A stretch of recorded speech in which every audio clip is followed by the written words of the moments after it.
Esquadrão 6-4 no Goiás, resultado impressionante. Tá fora da zona, hein?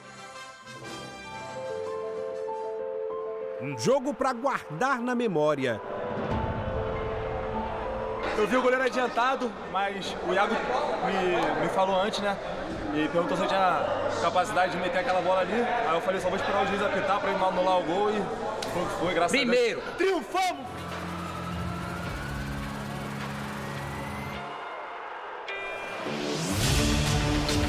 Dez gols e poderiam ter sido até mais. Sabe aquela tarde em que tudo aconteceu? Pois é, Everaldo desencantou, teve gol do meio de campo, viradas, não faltou nada. Na verdade, até sobrou, né? O roteiro foi completo. 3 pontos, mais importante. Feliz pelo gol. Muito feliz. Como resumir um primeiro tempo desses? Foram 6 gols em 45 minutos. O Goiás começou melhor, mas o Bahia foi cirúrgico e abriu 2-0 com Everaldo e com esse golaço de Gilberto. Tadeu, adiantado, só olhou. O Goiás diminuiu com esse gol de Guilherme. Só que a tarde marcava a volta de Cauli e esse passe mostra como o cara é diferenciado. Everaldo só deu um tapa. 3-1 Bahia. Agora uma pausa para essa obra de arte. Cauli esbanjou categoria. Uma pena, o lance foi anulado. O Goiás não se abateu com a desvantagem, descontou nesse pênalti batido por Guilherme. E já nos acréscimos, Matheus Babi deixou tudo igual. 3-3 em um primeiro tempo diferentão em Goiânia. O roteiro permaneceu daquele jeito na segunda etapa. Se é gol que você quer, então toma. O Goiás conseguiu a virada logo no início, aos 4 minutos com João Magno. Quando parecia que o Bahia voltaria para Salvador com outra derrota, o time de Ceni mostrou força. O tricolor deu um troco com 2 gols muito rápidos. Everaldo bateu forte para espantar de vez a má fase. Hat-trick do camisa 9, tudo igual na Serrinha. A virada veio depois desse passe de 3 dedos de Everaldo. Coisa linda que Ratão aproveitou bem. 5-4, para você não perder a conta. O Goiás tentou de toda forma um empate, só que o dia era tricolor. E Biel fechou o jogo maluco em Goiânia, 6-4 para o Bahia. Muito feliz da continuidade por causa da situação. O Bahia não merece estar. Uma vitória do tamanho do Esquadrão de Aço para tirar o tricolor do sufoco. O time saiu do Z4. Todo mundo querendo vencer, porque sabia que a vitória era fundamental para manter a posição ou para ganhar a posição na tabela de classificação. Acho que o importante é conquistar esse triunfo que a gente leva, né, para Salvador aí, que era mais do que especial.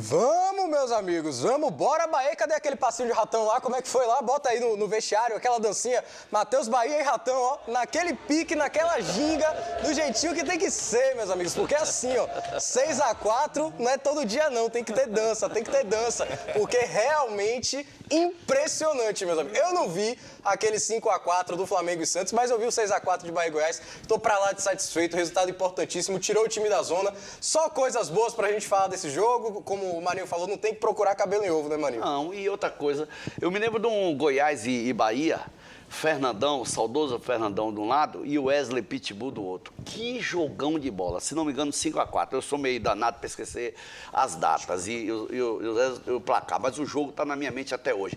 O Wesley arrebentando do lado do Bahia e Fernandão do lado do Goiás. Fernandão depois foi campeão mundial pelo Internacional e infelizmente partiu dessa. Ontem, no sábado, o torcedor do Bahia lavou a alma. Claro que na hora que o torcedor viu o Goiás empatar o jogo e virar o jogo, aí, meu amigo, não passava nada, meu amigo. Era uma agonia grande, mas aí o Bahia mostrou a reação, o Bahia foi lá e fez o 5º, aguentou o sufoco, o Xavier Gabriel Xavier tirou uma bola que poderia ser gol. E aí matou o jogo numa jogada em que eu tenho que elogiar Tassiano. Eu gosto de jogador raçudo, eu gosto de jogador macho. Não quer saber, meu amigo. O Iago Felipe ganhou a dividida e ele foi lá como se fosse um ala, um ponta-direita das antigas e fez o cruzamento, fez a jogada e o Biel dominou, fez o gol, deu tranquilidade e ali o Bahia disse assim, eu não quero saber de zona do rebaixamento, pelo menos esses 11 dias para deixar Rogério Ceni com a cabeça fria. Porque, meu amigo, e parabéns a Rogério Ceni, porque apostou no Everaldo e parabéns, Everaldo. Everaldo, eu acho que foi Léo disse aqui, ninguém quer pegar em seu pé, todo torcedor quer chegar na Arena Fonte Nova e aplaudir e dizer que você é o novo homem gol do Bahia. Pronto, já que você tem facilidade de um toque na bola, a gente fala aqui de Keno, vai falar outros jogadores que um toque na bola, Cano, um toque na bola resolve. Essa talvez seja a sua solução. Ontem na transmissão da Metrópole, ontem não, sábado na transmissão da Metrópole, Marinho Júnior disse assim, Everaldo, o seu problema é dominar. Não domine, um toque só, pronto, resolva com um toque, faça os gols para essa nação que quer pelo menos chegar em 2024 na primeira divisão. E aí, meu amigo, o resto é consequência, porque eu acho que pior do que o projeto e o planejamento, que nós não podemos esquecer do que foi feito esse ano, o planejamento, o projeto de vocês do City foi terrível. Foi terrível e vocês sabem disso. Não vamos ficar batendo mais aqui, Renato Paiva, que já foi e tal. Agora é hora de se manter na primeira divisão, consertar o que está errado e para o ano muito mais alegria, porque com fé em Deus eu quero ver Bavi na Série A. Antes desse jogo, William, eu colocava ele como uma verdadeira final para o Bahia, né? Você já imaginou se o Bahia perdesse para o Goiás? Com os resultados da rodada, o Bahia estaria muito mais afundado na zona de rebaixamento. Como o Marinho falou, esse tempo agora, 11 dias, dor de cabeça, pressão, crise. Rogério Ceni, crise. Então esse jogo foi fundamental vencer. Agora eu coloco esse jogo como um jogo bipolar. Porque quando o Bahia abriu 2-0, 3-1, só alegria. Quando tomou aquela virada 5-4, esse time não presta mais. 4-3. Entregou, o 4-3, desculpa, 4-3, não presta mais, vai perder de novo. Se o Bahia perdesse, estaria em 18º a 5 pontos do 16º. Imagine. E estaria afundado, ia ser pressão muito grande. Então, quando aquele 4-3 do Goiás virou o Goiás ali, Ave Maria. Mas quando o Bahia conseguiu botar o 5-4, eu tenho que elogiar também o que o Rogério Ceni fez.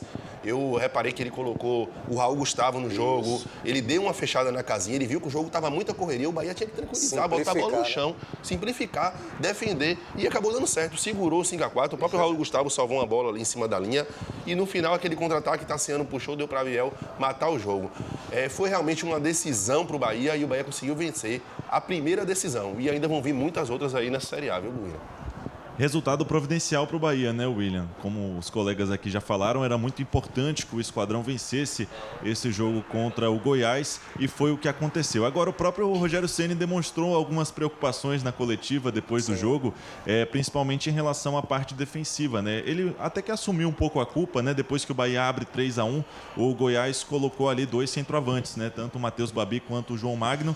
O Matheus Babi tem 1,91 m, o João Magno tem 1,95 m e o gol do Babi sai numa jogada de bola aérea, né? E ele assumiu um pouco da culpa, ele falou, eu até pensei em colocar 3 zagueiros, mas eu estava esperando o intervalo porque eu não tinha treinado isso. E eu queria explicar para os jogadores mais ou menos como é que eu achava que devia funcionar. E aí ele assumiu um pouco dessa culpa pelos gols sofridos do Bahia e realmente, né, o Bahia não passa em branco em um jogo desde aquela goleada contra o Bragantino de 4-0. Mas é isso, né? 11 dias agora para o Bahia se preocupar em resolver todos os problemas defensivos. O resultado está lá, 6-4 para o Bahia, importantíssimo. Os 3 gols de Everaldo, né, antes do jogo, acredito que a imensa maioria dos torcedores do Bahia reclamaram da escalação do camisa 9 do Esquadrão, né? Por que Rogério Ceni estava insistindo com o Everaldo? A gente também fazendo análise aqui na imprensa também estava um pouco sem entender, mas o Everaldo correspondeu, né? Fez 3 gols, o primeiro jogador do Campeonato Brasileiro a marcar um hat-trick. Então, muito importante o resultado para o Bahia e agora são 2 jogos em sequência na Arena Fonte Nova, né? O Bahia tem essa missão de fazer da Fonte Nova um lugar importante nessa busca por continuar na primeira divisão. O Bahia ainda não conseguiu isso. Um detalhe só para falar desses 2 próximos jogos do Bahia. O Inter perdeu em Enervalência, perdeu mais 3 jogadores, são 4 desfalques. E contra o Fortaleza vai estar na semana da final da Sul-Americana. Então, pelo amor de Deus, Bahia, não adianta ganhar o Goiás e chegar e perder esses 2 jogos. Tem que somar no mínimo 4 pontos aí. De 4 a 6 pontos. E o Rogério Ceni contra o Fortaleza vai com a faca nos dentes. Vai. E o Internacional, apesar desse desfalque, o time do Internacional é um time bom. Um time bem treinado, é um time bom, um time organizado. Os desfalques não vai decidir o jogo. O que vai decidir o jogo é o Bahia e a sua torcida. O torcedor do Bahia tem que invadir a arena, como sempre, provar cada vez mais o seu amor, porque hoje a gente pode dizer assim, o Bahia não está na zona do rebaixamento. Mas, se der qualquer deslize, volta para a zona do rebaixamento. Então, são 2 jogos em casa para fazer 6 pontos. 6 pontos e respirar. Porque eles também vão tropeçar. Agora, eu tinha falado para não procurar cabelo em ovo, mas como o Nuno bem citou, né? O Rogério também já viu alguns defeitos na partida. Eu queria saber de vocês, essa parte defensiva, os 4 gols tomados, não preocupa vocês de alguma forma? Tinha uma expectativa de Gabriel Xavier entrando, o time ficar mais sólido, etc. Acabou que tomou 4 gols lá na Serrinha. Isso preocupa de alguma forma? Eu acho que é porque o jogo foi atípico. Sim. O jogo foi corrido, o jogo foi lá e cá, e uma bola entrava, outra. Tem jogo que é corrida e a bola não entra. Chutava e entrava. Everaldo fez 3, gente. Não é um atípico um jogo desse? Ó, começa aí. Everaldo fez 3 gols. Gol do meio de campo. Aí Gabriel Xavier, o Bahia tomou 4 gols. Mas Gabriel Xavier não fez uma partida hoje, fez uma partida boa. Então, o Gilberto deitou em cima do Palácio, jogou pra caramba. O Camilo Cândido, que eu achei que não foi do mesmo nível, não apareceu muito. Mas se a gente ficar procurando cabelo em ovo, a gente vai achar. E aí a gente vai culpar o Rogério pelos gols que o Bahia tomou. Eu acho que Rogério, como um bom goleiro, agora ele vai ter que dar um jeito nessa defesa, de qualquer forma. Apesar de ter sido um jogo atípico, agora Canu volta de suspensão. E aí, vai tirar Gabriel Xavier, que foi bem? É isso que eu ia te perguntar. E Vitor Hugo, que vinha recebendo muitas críticas. Nesse jogo, continuou falhando, né? Porque o Bahia tomou 4 gols, a defesa não fez seu papel tão bem. Exatamente. Então eu acho que vai precisar dar uma sacudida nessa defesa. Eu manteria Gabriel Xavier e retornaria com o Canu. Agora quem sobraria para mim seria o Vitor Hugo. Mas ele disse que não joga nessa mesma posição. Não, e outra coisa, ele disse que não vai botar no time dele um quarto zagueiro que não seja perna esquerda. Isso. Então, ele vai de Raul Gustavo. Se mudar, é Raul Se Gustavo. tiver coragem, vai botar Raul Gustavo e Gabriel Xavier no próximo jogo. Se tiver coragem. Fica a preocupação, William, porque o Bahia já deu demonstrações em algumas vezes nessa temporada uma dificuldade muito grande para administrar seus jogos. Né? Foi assim contra o Santos na Arena Fonte Nova.